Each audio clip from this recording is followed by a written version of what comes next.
Black fungus जो है वो इम्यूनो कम्प्रोमाइज्ड पेशेंट्स में जिनका इम्यूनिटी कमजोर होता है, चाहे वो कोविड की वजह से हो, चाहे डायबिटीज की वजह से। पहले भी हम लोग ब्लैक फंगस म्यूकोरमाइकोसिस जो कहते हैं हम लोग देखा करते थे, लेकिन उसका इंसिडेंस कम था। लेकिन कोविड जो ठीक होते हैं या तो उनमें स्टेरॉइड बहुत दिन तक चल गया, या बहुत सीवियरली डायबिटिक है जो कंट्रोल नहीं हुआ, या फिर जिनमें सीरम फेरेटिन वगैरह जिनका हाई रहता है, तो उसमें ये म्यूकोरमाइकोसिस का इंसिडेंस ज्यादा होता है। तो इसमें स्टार्ट होता है साइनस से, में यहीं से नाक से शुरू होता है, नेजल डिस्चार्ज हुआ, फिर साइनस की ओर बढ़ता है, साइनस फिर ब्रेन की ओर बढ़ता है, आंख की ओर बढ़ता है। ये ब्लाइंडनेस कर सकता है, डेथ कर सकता है। ये तो ब्लैक फंगस की एक अलग इतिहास है। जनरली आजकल पोस्ट कोविड केसेस में देखा जा रहा है। लेकिन व्हाइट फंगस क्या होता है? ये कैंडिडा होता है, एक दूसरे तरह का फंगस, इसका नाम कैंडिडा है। तो एक करता क्या है कि जैसे आपने इसका सिम्टम बिल्कुल कोविड की तरह, बिल्कुल इसीलिए लोग भ्रम में आ रहे हैं। होना, बुखार होना, सर दर्द होना, कमजोरी होना, एग्जैक्टली। मतलब आप दोनों में बिल्कुल अंतर नहीं कर सकते हैं जहां तक लक्षण का सवाल।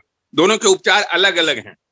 जैसे ब्लैक फंगस जो होता है म्यूकोरमाइकोसिस, म्यूकोरमाइकोसिस में लाइसोफिलिक एम्फोटेरिसिन बी कहते हैं, लाइपोफिलिक एम्फोटेरिसिन बी। तो लाइपोफिलिक एम्फोटेरिसिन बी इंजेक्टेबल दिया जाता है, आईवी, और ये 10 से 15 दिन तक चलता है। मरीज के ठीक होने के चांसेस काफी रहते हैं अगर ये अर्ली स्टेज में ये पकड़ में आ जाए। होता क्या है कि जब तक आपका स्टेज क्रॉस कर गया, यानी आप ब्लाइंडनेस पे पहुंच गए, ब्रेन पे पहुंच गया, तो ये दवाई कारगर नहीं होती है, अल्टीमेटली मौत हो जाती है। व्हाइट फंगस में एंटी फंगल एजेंट्स जो ओरल टैबलेट होते हैं, जिसके उपलब्धता में कोई कमी नहीं है, बशर्ते कि आपका संदेह का दायरा बड़ा होना चाहिए। यानी आपका एंटीजन टेस्ट नेगेटिव है, आरटीपीसीआर नेगेटिव है, और फिर भी सिम्टम कोविड का आ रहा है, सीटी स्कैन चेस्ट जो है बिल्कुल कोविड की तरह लग रहा है, लेकिन आपको एक स्पुटम कल्चर करा लेना चाहिए कैंडिडा के। अगर वो पॉजिटिव आ गया, थ्रोट कल्चर, तो उसमें अगर कैंडिडा आ गया, इसका मतलब व्हाइट फंगस है। तो हम लोग एंटी फंगल, जैसे इट्राकोनाजोल है, ये सब जो एंटी फंगल एजेंट है, टैबलेट, वो चल सकता है। चलेगा तो बीमारी ठीक हो जाती है। बिल्कुल इम्यूनिटी स्टेटस को आपको कम नहीं होना है। सारा खेल आपके शरीर के अंदर की प्रतिरोधक क्षमता जो है उसी पर डिपेंड करता है। जैसे ही आप कमजोर हुए, कोविड भी पकड़ा उसी कमजोरी की वजह से। कैसे तो अगर आप ताकतवर हैं, अंदर से मजबूत हैं, तो आपके अंदर की जो क्षमता है, आपके अंदर की जो आर्मी है, वो ऐसे ऐसे वायरस को प्रतिकार करने में पूरी तरह से सक्षम है।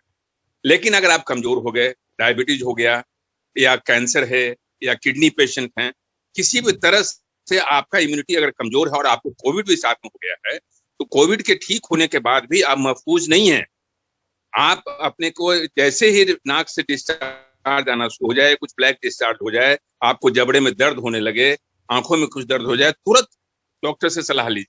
होता क्या है कि लोग घर में उपचार करना शुरू कर दिए, तब तक वो फंगस बड़ी तेजी से फैलता है और वो ब्रेन में चला गया, फिर तो कोई निजात है नहीं। तो दवाइयों के सेवन से आपको मुक्ति मिल सकती है। हम बार बार कहते हैं कि संदेह का दायरा बढ़ाइए। पोस्ट कोविड पेशेंट में जो खास करके डायबिटिक हैं, जिनको कोविड के दौरान स्टेरॉइड चला है, क्योंकि स्टेरॉइड तो बहुत जरूरी ड्रग है कोविड के लिए। जो मॉडरेट और सीवियर जो कोविड हुए हैं, जो अस्पताल में भर्ती हुए हैं, जिनको ऑक्सीजन चला है, ऑक्सीजन पाइप लगा है, जिनको वेंटिलेटर लगा है, उनमें म्यूकोरमाइकोसिस का इंसिडेंस ज्यादा होता है। क्योंकि जब इम्यूनिटी कम है और गंदगी चली गई, फंगस चला गया, तो आपको हो सकता है। इन सारी चीजों से बच के रहिएगा, तो आप बिल्कुल अपने आप को सुरक्षित और निश्चिंत रख सकते हैं।